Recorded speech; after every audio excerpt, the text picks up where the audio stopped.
नमस्कार दोस्तों, मैं सचिन वर्मा आपके अपने चैनल एग्जाम लॉन्ड्री पे आप सभी का हार्दिक स्वागत करता हूं। हमारे द्वारा जो बाल विकास एवं शिक्षण शास्त्र की जो सीरीज चलाई जा रही थी उसका ये आज नेक्स्ट पार्ट है। तो आइए देखते हैं कुछ अति महत्वपूर्ण क्वेश्चन आंसर जो परीक्षा की दृष्टि से काफ़ी महत्वपूर्ण है। तो चलिए स्टार्ट करते हैं। क्वेश्चन नंबर 1, भाषा एक कौशल है और इसका विकास अभ्यास पर ही निर्भर है। किसका कथन है?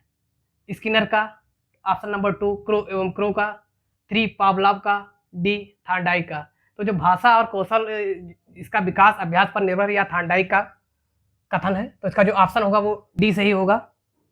क्वेश्चन नंबर 2, वह अवधि जो वयस्कता के संक्रमण की पहल करती है उसे क्या कहते हैं? बाल्यावस्था की समाप्त, किशोरावस्था, मध्य बाल्यावस्था, पूर्व क्रियात्मक अवधि। तो जो वह जो अवधि होते हैं जो वयस्कता के संक्रमण की पहल करती है वह किशोरावस्था को माना जाता है। और ये जो अवधि होती है 13 वर्ष से 21 वर्ष के बीच होती है किशोरावस्था। तो जो इसका जो ऑप्शन होगा वो बी सही होगा।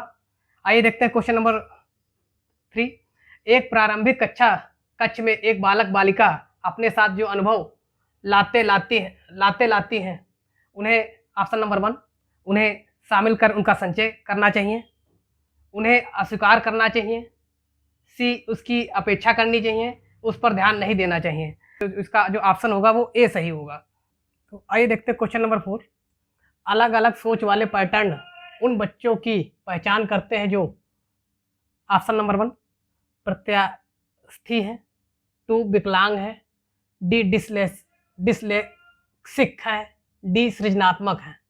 तो जो अलग अलग सोच वाले पैटर्न वाले जो उन बच्चों की जो पहचान करते हैं वो सृजनात्मक होते हैं। तो जो इसका जो ऑप्शन होगा वो डी सही होगा। तो आइए देखते हैं क्वेश्चन नंबर 5, निम्नलिखित में से कौन सा कथन पियाजे के सिद्धांत के अनुसार कहा नहीं जा सकता है? ऑप्शन नंबर 1, बच्चे अपने पर्यावरण पर निर्भर क्रिया करते हैं, 2 विकास गुणात्मक चरणों में होता है, बच्चे अपनी दुनिया के बारे में ज्ञान का निर्माण और उपयोग करते हैं, ऑप्शन नंबर डी निरंतर अभ्यास से अधिगम होता है। तो जो पियाजे के सिद्धांत के अनुसार जो नहीं कहा जा सकता है वो विकास गुणात्मक चरणों में होता है, ये इनके द्वारा नहीं कहा जा सकता है सिद्धांत के अनुसार। तो जिसका ऑप्शन होगा वो बी सही होगा। आइए देखते हैं क्वेश्चन नंबर 6, निम्नलिखित में से कौन सी पूर्व संक्रियात्मक विचार की एक सीमा नहीं है?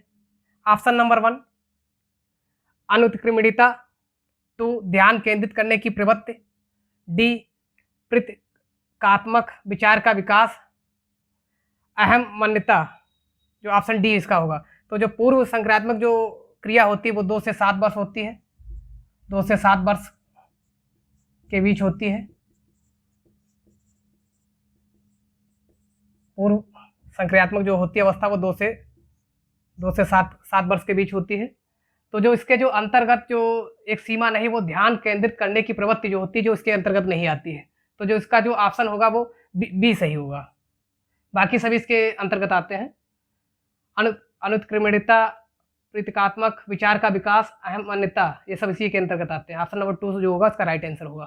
तो आइए देखते हैं क्वेश्चन नंबर 7, एक शिक्षिका अपनी प्राथमिक कक्षा में प्रभावी अधिगम को बढ़ा सकती है।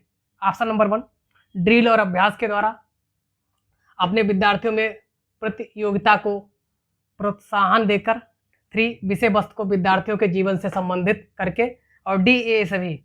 तो जो एक शिक्षिका जो अपने प्राथमिक कक्षा में प्रभावी अधिगम को बढ़ा सकती है वो विषय वस्तु को विद्यार्थियों के जीवन से संबंधित करके वो प्रभावी अधिगम को बढ़ा सकती है। तो जो इसका जो ऑप्शन होगा वो सी सही होगा। विषय वस्तु को विद्यार्थियों के जीवन से संबंधित या जोड़कर कर सकती है। तो इसका ऑप्शन सी सही होगा। आइए देखते हैं क्वेश्चन नंबर 8, लिंग है। ऑप्शन नंबर 1 शारीरिक संरचना, 2 सहज गुण, सामाजिक संरचना, सी जैविक सत्ता, डी सामाजिक संरचना। ये क्वेश्चन सीटेट में कई बार पूछा जा चुका है। तो ये इंपॉर्टेंट क्वेश्चन है। तो जो लिंग होता है वो सामाजिक संरचना के अंतर्गत आता है। तो जिसका जो ऑप्शन होगा वो डी सही होगा। तो आइए देखते हैं क्वेश्चन नंबर 9, राष्ट्रीय पाठ्यचर्या की रूपरेखा एनसीएफ नेशनल क्यूरिकुलम फ्रेमवर्क 2005 के अनुसार शिक्षक की भूमिका है अधिनाकी, अनुमतिपरक, सुविधादाता, सत्तावादी। तो जो एनसीएफ 2005 के अनुसार जो होता है वो एक शिक्षक की भूमिका सुविधादाता के रूप में होती है। तो इसका जो ऑप्शन होगा वो सी सही होगा।